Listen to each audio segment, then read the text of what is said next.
ജില്ലാ കോൺഗ്രസ് കമ്മിറ്റി അധ്യക്ഷന്റെ തെരഞ്ഞെടുപ്പിനെ ചൊല്ലി കേരള കോൺഗ്രസിനുള്ളിൽ രൂക്ഷമായ പൊട്ടിത്തെറി ഉടലെടുത്തിരിക്കുകയാണ്.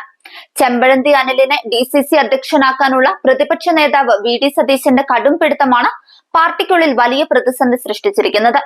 എന്നാൽ ഈ ആവശ്യം നേതൃത്വം അംഗീകരിച്ചിട്ടില്ല. ആവശ്യം അംഗീകരിക്കാൻ കഴിയില്ലെന്നാണ് KPCC നേതൃത്വത്തിന്റെ നിലപാട്. തർക്കം രൂക്ഷമായതോടെ KPCC പരിപാടികൾ ബഹിഷ്കരിച്ചിരിക്കുകയാണ് പ്രതിപക്ഷ നേതാവ്. പുനഃസംഘടനയിൽ പരാതി പരിഹരിക്കാതെ നേതൃത്വവുമായി സഹകരിക്കില്ലെന്നാണ് സതീശൻ പറയുന്നത്. KPCC സെക്രട്ടറിമാരെയും DCC അധ്യക്ഷന്മാരെയും എത്രയും വേഗം പ്രഖ്യാപിക്കണമെന്നും ഈ തീരുമാനമുണ്ടായില്ലെങ്കിൽ KPCCയുടെ പ്രധാന പരിപാടികളിലടക്കം സഹകരിക്കില്ലെന്നും സതീശൻ നേരത്തെ തന്നെ വ്യക്തമാക്കിയിരുന്നു. പുനഃസംഘടനയിൽ നിന്ന് വിശ്വസ്തരെ വെട്ടിയതിൽ K മുരളീധരനും അതൃപ്തി വ്യക്തമാക്കി. ഭിന്നത കാരണം തദ്ദേശ തെരഞ്ഞെടുപ്പ് മുന്നൊരുക്കങ്ങൾ അടക്കം അവതാളത്തിലായിരിക്കുകയാണ്. വിഷയത്തിൽ അടിയന്തര ഇടപെടലിനൊരുങ്ങുകയാണ് ഹൈക്കമാൻഡ്.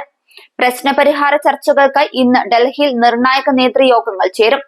സതീശന്റെ ഈ നിലപാടിനെതിരെ സോഷ്യൽ മീഡിയയിൽ വ്യാപകമായ പ്രതിഷേധമാണ് ഉയർന്നു വരുന്നത്. ഈ വിഷയം കോൺഗ്രസ് നേതൃത്വത്തിനിടയിൽ വലിയ ഭിന്നതയ്ക്കും കാരണമായിട്ടുണ്ട്. VD സതീശനെതിരെ ഗുരുതരമായ ആരോപണങ്ങളാണ് പാർട്ടിക്കുള്ളിൽ നിന്നും സോഷ്യൽ മീഡിയയിൽ നിന്നും ഉയർന്നത്. തന്റെ പെട്ടിയെടുപ്പുകാരനായി DCC അധ്യക്ഷ സ്ഥാനത്തേക്ക് ഒരാളെ നിയമിക്കാൻ ശ്രമിക്കുന്നതിലൂടെ സതീശൻ പാർട്ടിയെ നശിപ്പിക്കുകയാണെന്നാണ് വിമർശകർ ആരോപിക്കുന്ന കാര്യം. കോൺഗ്രസിനെ നയിക്കാൻ കഴിവും പ്രാപ്തിയും ജനാഭിപ്രായവുമുള്ള നിരവധി നേതാക്കൾ തിരുവനന്തപുരം ജില്ലയിലുള്ളപ്പോൾ സതീശന്റെ ധാർഷ്ട്യത്തിന് AICC വഴങ്ങരുത് എന്നും സോഷ്യൽ മീഡിയയിൽ പ്രചരിക്കുന്ന പോസ്റ്റുകളിൽ പറയുന്നുണ്ട്.